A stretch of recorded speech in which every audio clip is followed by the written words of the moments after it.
Freedom from Shame, Guilt with Lois Hollis. Today's guest is going to help us understand the freedom on the other side of ridding ourselves of shame, guilt. And I am saying those together because it is one word, shame, guilt. They're not separate. Today I have learned something. Today you will learn something. You will learn the ins and the outs of shame and guilt and understand they are one thing, and you can get rid of it and have the freedom that you deserve. Now, y'all are not ready for this. Let's go. This is Your Purposeful Purpose with Rob Wells. Before you become successful, you have to know what success means to you. On this podcast, we help you identify your interpretation of success by placing you on the path of self-mastery. We take a deep dive into your mind, shattering barriers and roadblocks such as shame, fear, addictions, limiting beliefs, poor self-image, and most importantly, traumas. Adjusting you to a new mindset, changing the trajectory of your entire life. What is your purposeful purpose? We're about to help you find out. This is Your Purposeful Purpose, and this is Rob Wells. We're going inside your mind, shattering roadblocks and limiting beliefs in order to pull you into the person that you were truly meant to be. Now, the person that I'm talking about is a person that the entire world is waiting to see, but you have to be willing to believe. You have to be willing to believe that your purposeful purpose. I am talking about the reason for you being on this planet. You have to know that matters. You have to know by the subconscious level that you matter. Share the podcast. Love the podcast. Do you not put the favor? And utilize the podcast. Wherever you are downloading this podcast, do me a favor, rate the podcast 5 stars, share the podcast, and also leave me a review so other people can find this podcast. This particular podcast right here, I was so happy, grateful, and thankful, and just so excited for, because shame and guilt are connected. I've learned it. I've learned that shame, guilt is connected. Our guest today is an expert. I was waiting. I was anticipating for this podcast right here because I needed someone to help better not only educate you, but educate me on the subject of shame and guilt. And she made it clear that shame and guilt are two things. And she helped us navigate that. If you listen to this podcast after I get done talking right now, of course, you will understand how to rid yourself from shame and guilt.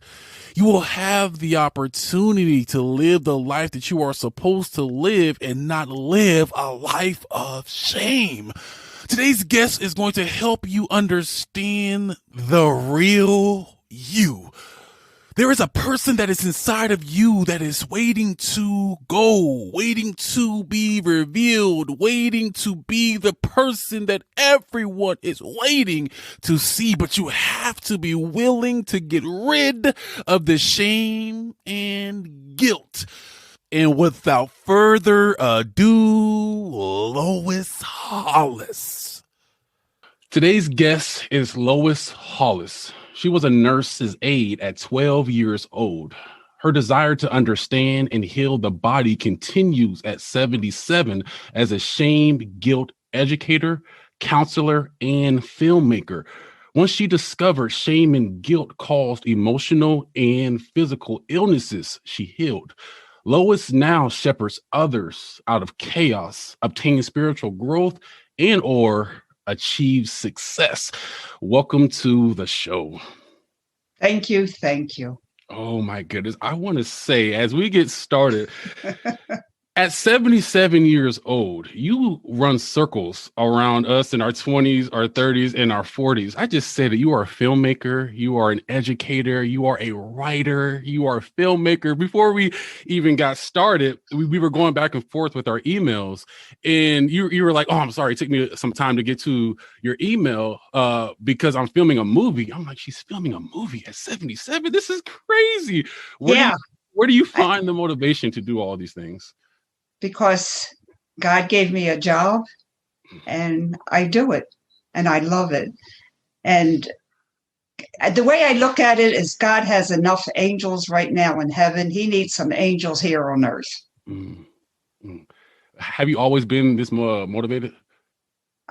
Yes, because I had a very abusive childhood. So therefore I had learning disabilities, dyslexia, Irlen syndrome. That's when you look at a page of words and the words keep moving. Yes. It's called brain traumas. So, but I did not know that then. I just kept on moving. When did you discover that? Because I have dyslexia as well, and it took me forever to understand that. So at the age of 23, 22, 23, I learned how to read. I taught myself how to read as a fifth grade dropout, and I didn't know that dyslexia played a part in that. And I thought I was dumb. I thought I was dumb. I thought I was stupid. Oh, of course, they tell you stupid and you're idiot. When I was, 5, 6 years old, that's 70 years ago. So they didn't think about dyslexia or anything. And I was in a Catholic school, and I remember them calling my parents in, and they said that I was unable to be educated. I was called the stupid one, but because of the religion, they would still keep me in school, but not to think that she could achieve anything because she's just a stupid child. But really it was wonderful because no one pushed me to learn. And I had a near-death experience, so I just talked to God and everything. But I don't remember that until my 40s or 50s. Oh my goodness. So you say you were never pushed to learn. So did you start learning on your own? Because you said you were a nurse's aide at 12 years old. I had the incredible desire to tap dance. Okay. I mean, I just wanted to tap dance and and I drove my parents crazy until I got lessons. And I really do believe that it was the right left brain from tapping so much. I danced all the time. I just loved to dance. I still like to dance, but I think it helped my brain to integrate the dyslexia. And I've always been able to have unbidden information. Like I'm talking to somebody, "Oh, did you read the New York Times?" I says, "No." "Well, how do you know that?" I go, "Everybody knows that, don't they?" So I'm used to having knowledge, but it's not a surprise. Like I started the first kidney hemodialysis unit in the 60s. Really? Yeah. Really? Okay, so that right there is so important right there. I didn't even know that. How did you navigate through life? And this is going to help so many people because it took me so long to understand. Just because I can't read like everyone else, and I can read, or the way I understand things is not like everyone else, it doesn't mean that I'm dumb or anything like that. How did you navigate through all of these different things that you have been able to achieve? Okay, I never knew I was dyslexic. Okay, because they didn't have that word then. So I didn't know I was dyslexic till my daughter was born, and they said, "Oh, she's dyslexic." I go, "Oh, that's how I am." I didn't know I was dyslexic till my daughter was labeled dyslexic. But anyway, what I found out was that dyslexia is a gift. Yes. It is a gift because I don't know you that well, but I know me and other people. It's just that we see things differently. It's not that we don't agree with something. It's just that we have a different way of arriving at the same conclusion or a different conclusion. And when I wanted to film I said something like, "Oh, I'm dyslexic." So they go, "You are in the right category because 99% of us are all dyslexic. We're filmmakers. It's part of the job because we can see things that other people can't." That makes so much sense. Yeah. So and also I do writings from spirit. It's called light language. It's another thing I do. What is that? That's really quite beautiful. I can't explain it. It just talks from the dimension of love and light. Okay. And it's just beautiful language that it makes all our language comes to us and we go into our mind. Okay. It goes, right, how do we do this? Do we do step 1, step 2? It's all a mind thing. Even an emotional book, it tells you the steps to do to get well. The light language goes to the heart and soul first. It nourishes your soul and your emotions. And then it goes to your mind. It's quite beautiful. And I have it free on my website, so anybody can get a book. That's beautiful. But I asked Spirit, God, and they told me that because I have dyslexia, I can more readily access the spiritual nature, the spiritual realm. So it's really a gift that I can access that. People that don't have dyslexia have a harder time accessing that spiritual realm. That is interesting. I can't wait to learn that from you. you know. So what I do is I have wonderful friends, and now God's blessed me with an incredible tech person. And whatever I do, I just send it off to people, my friends, and they correct 4s and the 5s, and this should be here and that should be there, and that's okay. So I know that, but it's just like you have another person, you have a friend that checks things out before you send it out. That's all. But if you're like my friend, I'll send it out to you. And if there's a misspelling or something, you'll go, okay, it's all right. But professionally speaking, I have somebody that goes over things before I send it out for copy. Beautiful, beautiful, beautiful. I want to talk about how you got into being an educator, because this podcast right here is made for you. Like, I created this podcast to help people, of course, break through roadblocks, find their purpose. But there's so many different things that we go through and we don't even know we're going through it, or we're carrying that with us. How did you get to the point that you are now? Because you had to go through it. Definitely. Okay. So somewhere in my 50s, 45 something, I became depressed and even suicidal because of all the brain traumas and the abuse. I mean, it shows its way. Even though I have an incredible spirit, it takes anybody down. That's what I want to say. No matter how strong you are, it still takes you down. So I went to, traditional therapy for a couple months, and I didn't want to commit suicide anymore. So I was like, okay, I'll heal. But I wasn't happy. I didn't feel good, and I still had physical problems. And I was in a women's group, and someone asked me, what do I do about shame? And I went, that's an interesting question. I really never heard the word shame before, which is true because you can't say it. Don't talk about it. No. So I went to the library. We didn't have internet then, and it was Bradshaw was the one that really exposed it as a sickness of the soul. So I went, that makes sense. So I was doing reading and also introspection within myself, and having the fortune of having a way to talk to God, or how to get unbidden information. All of a sudden, I realized I didn't have to go to therapy for depression. I didn't have to go to therapy for anxiety. I didn't have to be hurt anymore, because I'm always getting hurt. I'm always getting slammed by somebody. all I have to do was get rid of shame and guilt. I went, whoa, I was so excited because I had a way out. And I would sing, I don't have to be hurt anymore. I don't have to, because I knew that shame guilt is what hurt me. I finally identified it. And that's what we're bringing forth today. Yes. Is that shame guilt is here. And we identify it as a thing. And it creates all our negativity. So I healed. You know, the more I learned about it, the more I healed. People came to me. I helped them within a couple hours and they all healed. And I got younger and it was just wonderful.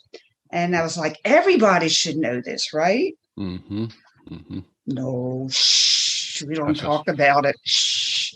So so this is like 10 years ago. Mm-hmm.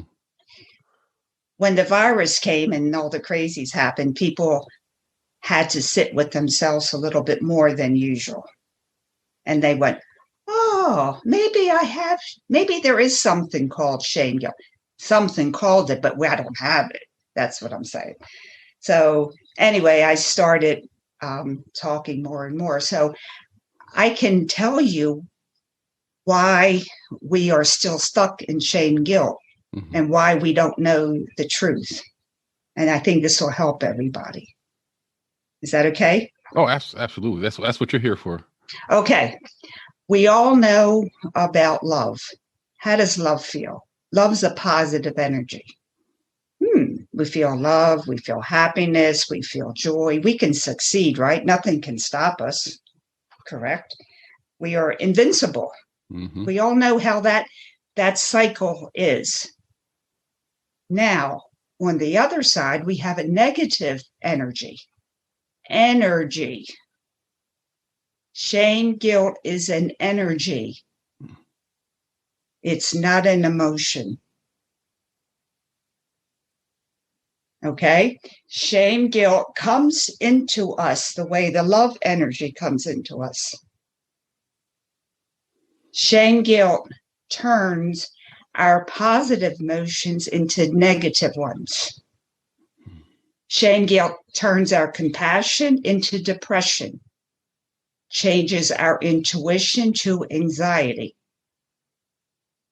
changes our passion to anger. Interesting, isn't it? It is. It is. Now, what happens to your computer when you get a virus? Oh, it goes down. It goes down. It starts to malfunction. Things start not working. And then you press Microsoft Word and who knows, Zoom comes up. I mean, let's face it, it's dysfunctional. Mm-hmm.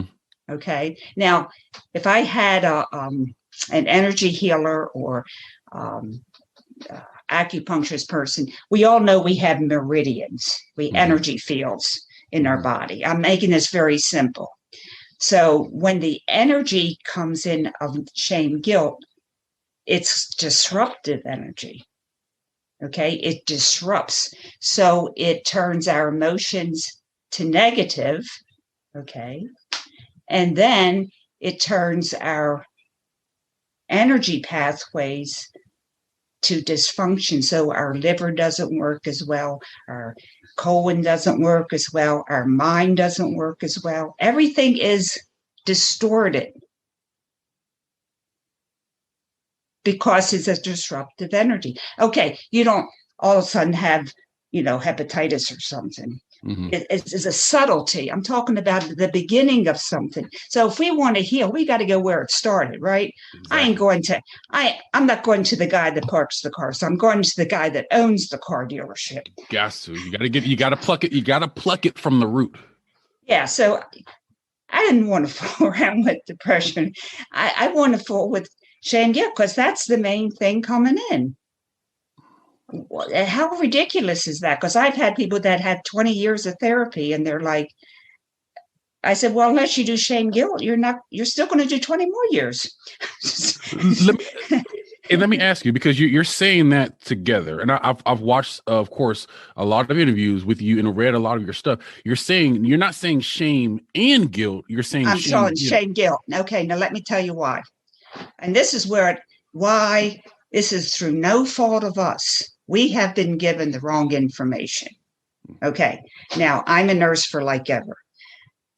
So, and again, I'm simplifying this. Mm-hmm. If you have a virus in your brain, they call it encephalitis or meningitis or encephalitis. If you have the same virus in your liver, they call it hepatitis. If you have the same virus in your lungs, they call it pneumonia or pneumonitis. Okay, so they call things or label things because of location, not because of substance. Shame operates in the unconscious mind and guilt's in our conscious mind. But it's the same energy. Wow. I've never seen it from that point. You'll never will. People said, I tried to find your information on the internet. I said, it's not there. You got to go to my website because it's new. It's not new, it's old, but no one's brought it forth. Okay. Now, why is this important? This is so important because there's a lot of therapists out there and they say shame is bad, but guilt's important. We got to have guilt to become moral. So do you see how it messes your mind up? Mm-hmm. You're like a dog. Them, right? Yeah, you're like a dog chasing its tail. You're never going to get it because you're split down the middle. And we as humans, we are moral. We want to be. So we're fighting with ourselves.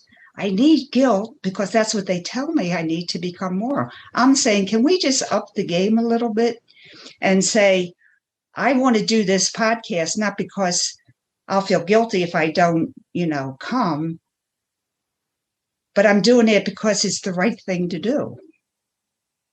Because that's how I do things, because it's the right thing to do. If it's the wrong thing to do, I don't do it. We don't need guilt. Corporate America needs guilt so that we will buy what they need us to buy, or we need to conform to rules and regulations, and they'll guilt us if we don't do this right or don't do that right. I am not getting into all of that, but corporate America needs guilt. Humane people don't need guilt to be moral. What has made you speak out on this? Because this is a hush hush. You did it a couple times already. Like, this is a shh, be quiet. Don't talk about it. Even on this podcast, it's something that I had to put even in the intro, that shame, guilt, like those are the things that truly control us. So I'm like, I need to make sure people understand this. What made you just run at this and take it full force the way you were doing? Because I cry. Because humanity has devolved over the last, 50 years. We are not as smart as we were 50 years ago. Okay, we're tech smart. But, wisdom-wise, we have fell down a lot. Humanity must evolve. We're on a treadmill without an off button. Okay? We will always evolve. People say, oh, I want to do this better. That's normal. People say, oh, that's weird. Why don't you just like where you are? And go, no, we are built. God made us to evolve. Okay? We are evolving if we like it or not. Let me ask you. Oh, sorry. Go ahead. Yeah. So what's stopping us from evolving is shame, guilt, energy. The universe cannot evolve. unless we evolve. We are so important. Humanity is that important to the universe. We are the most important species in the universe because we carry love and light energy. And that's what feeds the universe. Shame, guilt takes our light energy. It's like a parasite. Mm-hmm. We don't need shame, guilt energy, but shame, guilt energy needs us. So why am I so direct and driven? Because our humanity is at stake.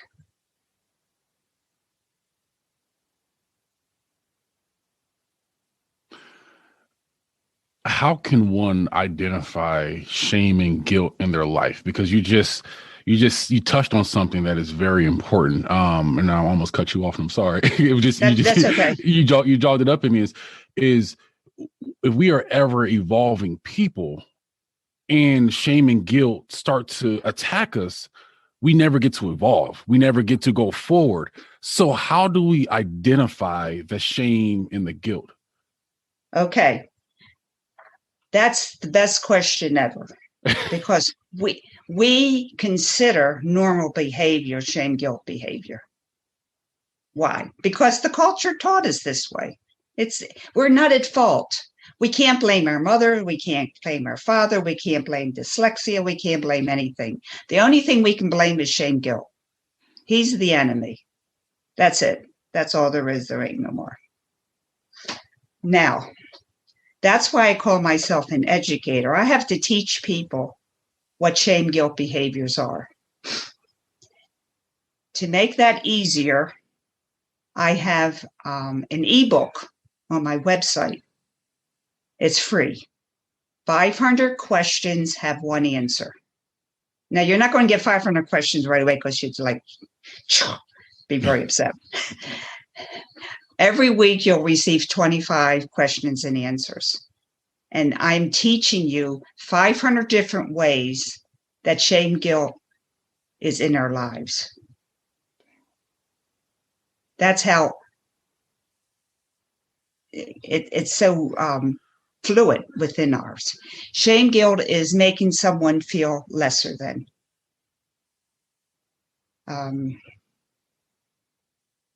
You should have been able to do that better. What's wrong with you? But it's also the tone of voice. Victimhood, when you're a victim. People throw shame, guilt energy is unknown. We're carrying it. But we feel better when we get rid of it. So it's kind of like, remember the game used to be hot potato? Like they throw something around and last person holding it is the loser. Or chairs or something like that. That's how shame, guilt is. We keep throwing it around each other, not knowing it. But you feel better when you holler at somebody or you make them feel lesser than you. And then you feel better. But it's just you feel better because you got rid of some shame, guilt, but that doesn't make you better. You still feel bad afterwards. And sometimes you'll go away from a conversation. You'll say, I really feel bad about that. That didn't make me feel good, but you can't really identify it. So I'm helping people to identify it. And in my book, I have, where's my book? All the different ways that shame, guilt can, procrastination, depression, bullying. It goes on and on and on. It goes on and on. There's, as I say, there are 500 ways. But that's a lot. And you touched on that before you go on. You touched on that's the cause of depression. That's the cause of these things. Exactly. So I'm saying, can we identify shame, guilt, and not let us take it on?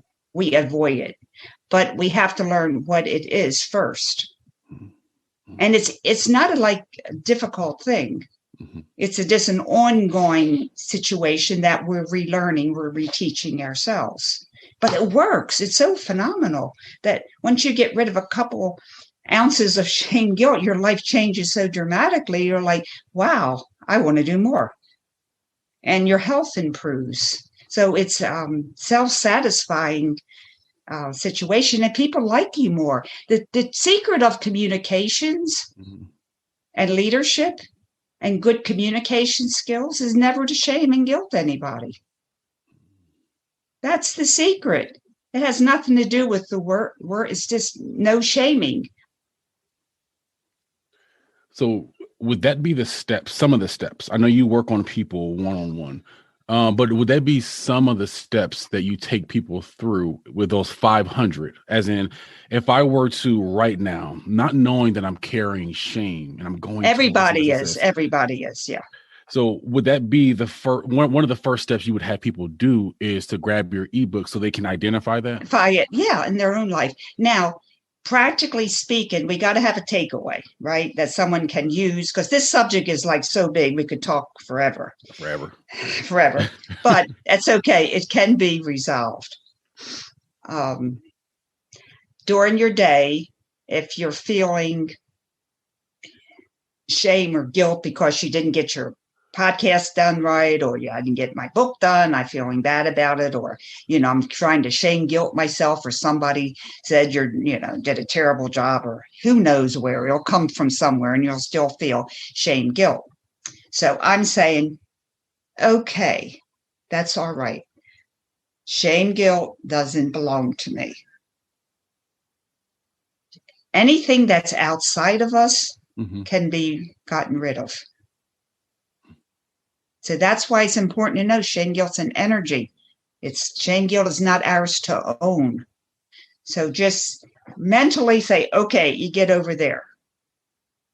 Then how do you feel? Oh, I feel depressed. Start writing. Hi, depression. Thank you for coming to talk to me. What do you have to say to me? Or you could say, I don't give a darn about anything. Hi, I don't give a darn about anything. What do you want to say to me? Our emotions are our life force. We need our emotions. Absolutely. But we don't need shame guilt. Our emotions are beautiful and loving. They're part of our soul. Shame guilt does not belong to us. It only attacks our emotions. That's huge. I mean, even if people can just get that much, that's huge. I mean, it changes your life. Yes. And another secret, what is fear? Fear is, was that a question? Fear is a double dose of shame.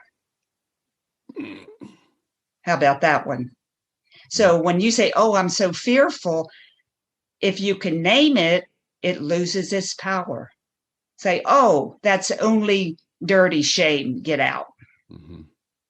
Shame, guilt only has one defect. It dissolves in detection. So what we just said about fear, that shame go away. Isn't that cool? It's so cool. I've never heard it said like that. I heard when you said, and you never will. You're saying all these things. I'm like, okay. Yeah, I've never heard. When fear comes to mind, false evidence appearing real. But what you're saying is before the fear, there's shame. And I talked about this in my ebook, and I was linking these things together through your emotions, through your fear, and all of these different things. But there's always a root. If you can get to the root, then that destroys it. And you said, I don't know how you said it right now. You said destroying it by the identity for like identifying it first. Right. Shame, guilt dissolves in detection. There it goes. So therefore, when we were told never to talk about it, it made it deeper and deeper and deeper. An interesting note, and I can always send you this link, but South Africa with the apartheid and all that political unrest that happened years ago, South Africa was taken down by the use of shame guilt. That's how powerful shame guilt is. Please send that to me. I will send that to you. It's amazing. A whole country can go down by the government using shame guilt tactics. Pretty amazing. That is. It's true, though. It's true. Think about it. It makes you a victim. Victims don't do anything. Victims just lay down and take it. Just take it. And humans, we're humans. We're magnificent beings. We have everything. We have all the genes. We have this. We have incredible physique. We have intuition. We have access to spirit. We are the most powerful species. But we're controlled by energy. We're controlled by, I'm sorry. Negativity, shame, guilt, negativity. Yes. Pretty, yes. I mean, okay, I've been doing this for like 15 years and it's still like, wow. So I know what we're saying together is a lot of information and it needs days and days to kind of rewire your system to another belief. And, people can always ask me questions later. And I have a Facebook now, the Shame Guilt Stoppers. That's pretty cool. It's really a lot of fun. But it's important to realize the depth of it. And it's hard to believe that it's that effective. But think about it. Think about your childhood. Think about something that happened that was really bad. Traumatizing. Traumatizing. Mm-hmm. I had a podcast. It was kind of a little religious, but we were talking about how some of the faiths use shame guilt to make us become better servants of God or whatever we want to say. And I said, I don't remember much of my childhood because of all the abuse, but I remember one thing about 7 years old. I was standing in line going to confession, and it was a Catholic school. And I was like 3 or 4 people ready to get into confessional to tell my sins to the priest. Mm-hmm. And I started crying and crying. And the sister came over to me and she says, "Why are you crying?" I said, "I can't find my sins." I mean, I'm a 6-year-old kid that just goes to school, comes home, does his homework, and has dinner with their parents. I mean, a lot of kids, I mean, you may do a little fib or something, but you really didn't sin. And I couldn't find my sins. And I was crying so much because I was told that we are sinners and we have to repent and God died for us. And I said, and I can't even find my sins. I must be such a bad sinner. And I kept on crying. And that was a huge shaming experience when it wasn't necessary. But I was going on what I was taught. How long did that stay with you? 70 years. So I've kind of worked on it, but it's I'm not unusual. Yeah. That right there is important. And I'm so glad you said that. I love talking to people, of course, but I love talking to people who are in what they do. When I say that, I'm talking about this is what they do and this is what you do. And for people to understand, if something happened to you in your past, that shapes your future. If you don't attend to it, if you don't go at it, then it's going to continue shaping your relationships. It's going to shape your goals, your mindset about everything. So if you're reaching for your success, and I really want you to touch on this right now, if you're reaching for your success or going towards that purpose inside of you, if you don't attack those things in your past, you may never get to where you're supposed to be. So I will tell you how I fixed it. Oh, yes. Because I've done a lot of other things, but that that episode never came to me until I did the podcast last week. I'm like, wow, I totally forgot about that. So I'm able to go to the 7-year-old part of me who was in that church all covered with black shame. So I made friends with her and we released the shame, like we actually took it off and got rid of it and threw it back to the universe. Now, that's how we release shame, guilt. We find the part inside of us that's carrying the shame. We're not doing it. The inner personality parts of us are carrying the shame. Okay. And I have a DVD on that one too, so people can look at it. But that's how I fixed it. And, I feel brighter now. So, but that never happened. I never realized that until couple weeks ago, and all the work I've done in my life. Isn't that amazing? It is amazing. It's amazing that, because that takes me back to me at the time when I needed to transform my life. And I was like, this is what I got to do to get to the next step.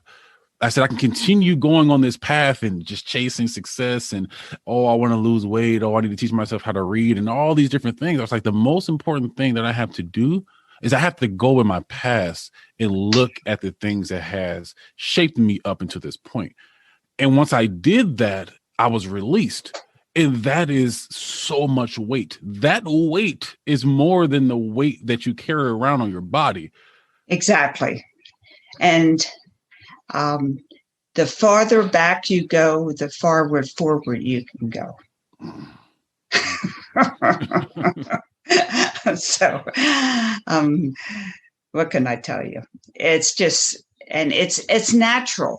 It's a natural process. It isn't like a course here, a course. It's natural. It's a natural thing to talk to you. I decided instead of talking to therapists, I was going to talk to myself. And I did, and they started answering. And that's it. So, self-healing.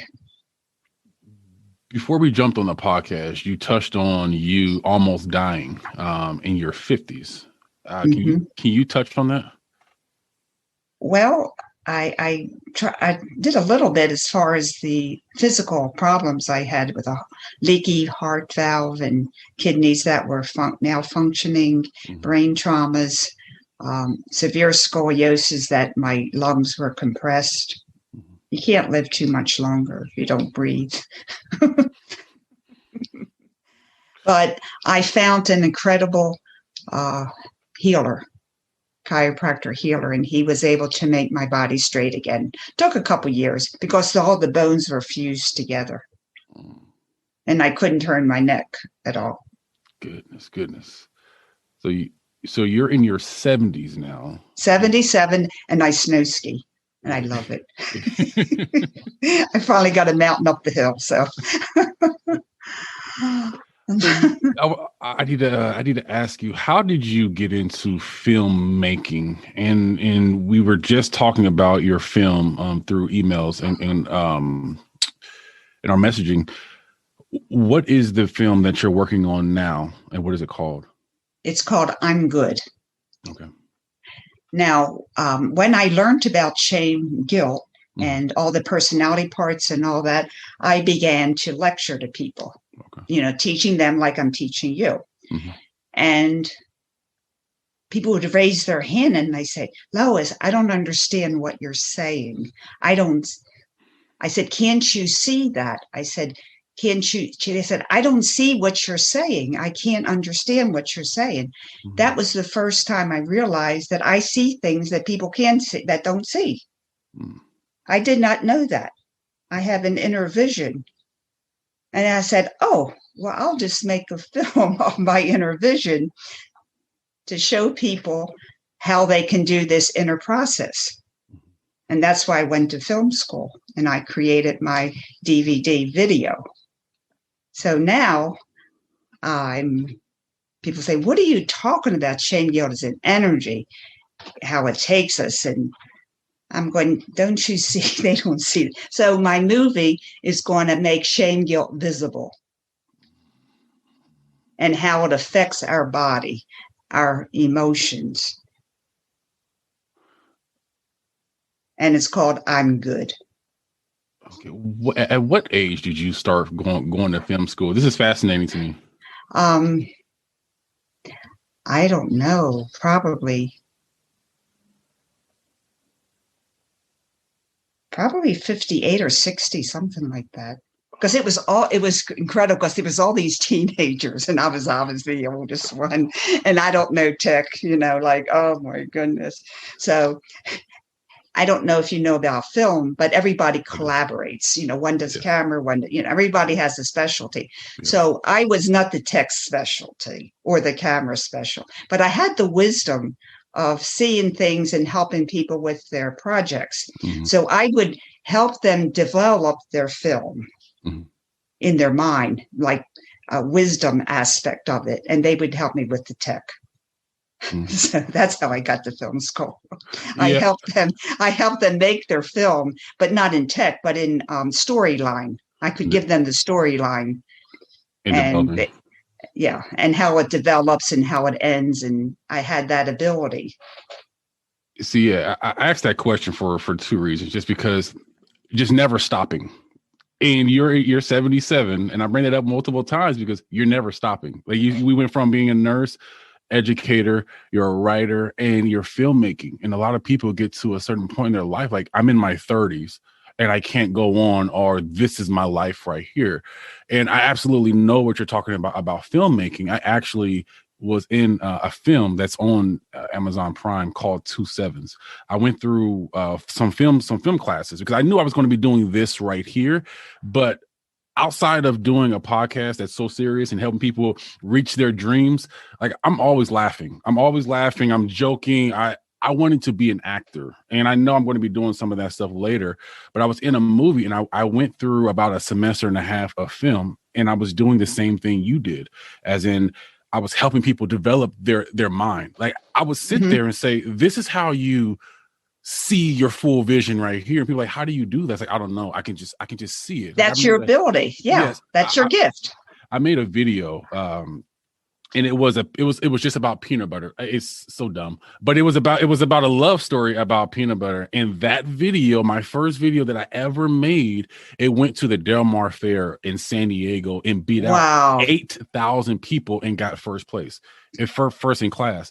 And I say that just because what you're saying right now of just understanding your superpower and what that is. If you can understand your superpower, it doesn't matter how old or young you are. If you understand what it is for you to do, you just put forth that effort, then it's going to come to life. That's right. And we have to stay in touch. Oh, yeah, we have to stay in touch. We got to stay in touch. There might be another film, and you got the gift. So I'm like, I know you, because I want to do Shame Guild in the United States, Shame Guild in China, Shame Guild in Japan. I want to take this global. Yes, that's my thing. I think we get done with the podcast. We're going to talk because I want to touch on another thing as you're saying and describing, and I want to go into someone's superpower. Like if you're listening right now, you may have a disability, or they call it a disability in one area, but you're so heightened in another area. When I was filming that peanut butter video, and I was the one behind the camera, and I was directing the actor. Because we went into a store, and you're not supposed to film in stores without permits. And you just I know that one. So we did it low key, really quick. And of course, we got kicked out, but we had one take to do. Actually, we had two takes because he did. I got kicked out too once. Oh yeah. But I got it. Exactly. So we did it in 2 takes, but we had one real take to do it, and he started to do what he was doing. And I was like, no, you don't do it like that. You need to look at it in this way. You need to feel it in this way. He looked at me, was like, dude, you should be the one on the other side of the camera. And I'm like, yeah, but I can do both. But my vision is this right here. So when you have that vision, and it doesn't matter what that vision may be to someone else, just understand that vision is your vision, and you need to bring that to life. Let's see. Go ahead. Well, you're going to love this film because it's very interdimensional. It has many, many aspects to it. I cannot. I mean, who else is going to make shame guilt visible, right? It's up to you. It's up to you. You are the expert in this field. And when you reached out to me and I started doing my research, I said, this is the woman that I need on the podcast. Again, this is someone who's not scared to talk about it. We can talk about success. We can talk about money. We can talk about all these things, which they are important, but they have their place. And we need someone to stand up and educate. I don't know anything. I always feel like I don't know anything.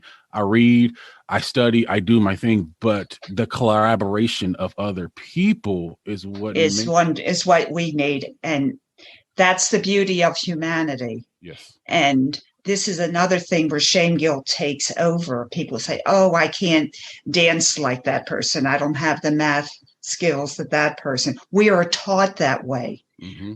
But in reality, each of us are given a superpower. Yes. And we need to develop that superpower. Mm-hmm. Mm-hmm. It's not for us. And it's very interesting that our superpower when we were small was the one that was shamed and guilt. Yes.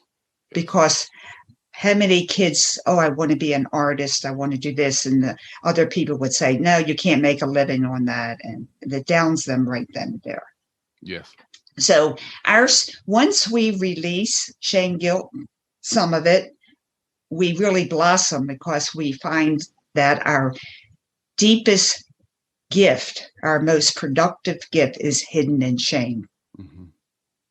Now, there's the inner critic that I make friends with, as opposed to telling them to shut up and go away. Mm. So that's in the film, and that's a whole nother story. But all of parts of us are to be acknowledged and loved because they're part of us. They just got shamed. That's all. That's the only sin there is. The shame guilt came upon us and turned us from positive to negative. And now that we know we don't need it, we can start thinking another way. We're not going to get there totally right away. Don't want people to say that this is, because it takes some time to re-educate. Oh, I wanted to tell you that one thing that I've noticed with myself, mm-hmm. and well as some of the clients that I worked with for quite a while, the more shame guilt we released, the smarter they became. Ooh. And I believe it because shame guilt is an energy that occupies parts of our bodies and also parts of our brain. So once you release the cover, the brain cells have more area to become enlightened. It's very interesting. Goodness gracious. Now, who would not want to do this work? Yeah, that's insane. When did you discover that? That's in my own self. I'm going, I never knew I could do that. How could I do that? Oh my goodness. I was like, somebody said, how did you do all that? You never did that before. I says, I don't know. I can do that now. And I can do more directions, and I'm smarter in some areas. I'm going, wow, that is so cool. And then I did some research mm-hmm. on shame guilt, and a lot of people have done research about, activities of the brain and more intelligent, and it all comes together. The more shame and guilt you release, the more brain cells you have available to be smarter. Good. I mean, what a blessed thing. So why would I not want to do this? Yes. Okay, so where can people find you? So we talked about your ebook, we talked about your movie, we talked about some of the things that you have on your website. What is your website, and how can people get in touch with you? Lois, Lois Hollis, HOLLIS.com. Beautiful. And I have a YouTube channel now. Thank you to my dearest tech friend. And you can go on the YouTube channel and see the other podcasts I have. And it's very interesting because every podcast host has a different slant. We all have a different slant on shame guilt. That's why it's so hard to nail it down. Mhm. Anyway, you're free to look at those podcasts, and the best thing is to do is really get the ebook. That would really, I mean, I can talk about it, but when you read it and you go, oh, my brother was like that. Oh, I remember my sister. Oh, that was my boss who did that one. That was my friend. Oh, no wonder I didn't feel so good. See, and that comes from, I'm going to touch on that comes from really knowing. Like, a lot of people try to go for what it is in their life, but they never know how to truly get there because they don't do the education part. And I say that because you touched on you said, was it Africa earlier? South Africa? South Africa. South Africa. They were dumbed down. They were Shame dumbed guilt. down, but you were able to notice that and pinpoint that because of the education. The knowledge I have. Yes. Exactly. And that's why it's important to just understand. If you can understand what she's saying, and I need to go grab the book now, 500 Ways. I was looking at it earlier. It's like 500 Ways. I'm going to get that so I can help better understand. I know it. I've studied it, but I am not an educator like you. So I need to be able to understand it that much more. So not only so I can teach my clients and help them, but so I can see it for myself. It can only come from really learning and getting into it so you can identify it. And I'm so glad you touched on it the way you just touched on it. And go ahead. So the main thing today is shame guilt is an energy. It's a thing. Yes. And it's outside of us. If it's outside of us, we can get rid of it. But we just can't say, all shame guilt, go away. No. We got to go find it to get rid of it. Never say my shame. Never say my guilt. Never own it. I got two more questions for you. Two Okay. more good questions. So if you were talking to the younger version of yourself, male or female, I want to say, let's say 20, 30 years ago. So you've transformed your life in so many different ways. You've had so many different careers as you are going into your age now. What would you tell the younger version of yourself that has helped you get to where you're at right now? I don't know. I don't feel that is really necessary, because I know that a lot of work has been done with the former version and the adult version and all. To me, I see it differently because I see the little kids inside of me, and it's really the kids that are more important than the adult, because the adult is the composite of the future. But it really depends on what the little kids think. You have to watch my DVD, Out of Discord into Harmony. So I want to touch on that before you go on. I say that because you know things now that you did not know before. So if you were mentoring someone, so if there was a piece of advice, is what I'm saying. So if you were talking to that younger version of you, like that piece of advice. So the listener right now who's listening to this podcast, out of everything that we're saying, I could talk to the younger generation. Yes. And that's what I can do. And I did help a lot of millennials years ago. Mm-hmm. And what I found was that they didn't know how to feel. Emotions were in their mind, but not in their heart. Okay. And feeling is our breath of life.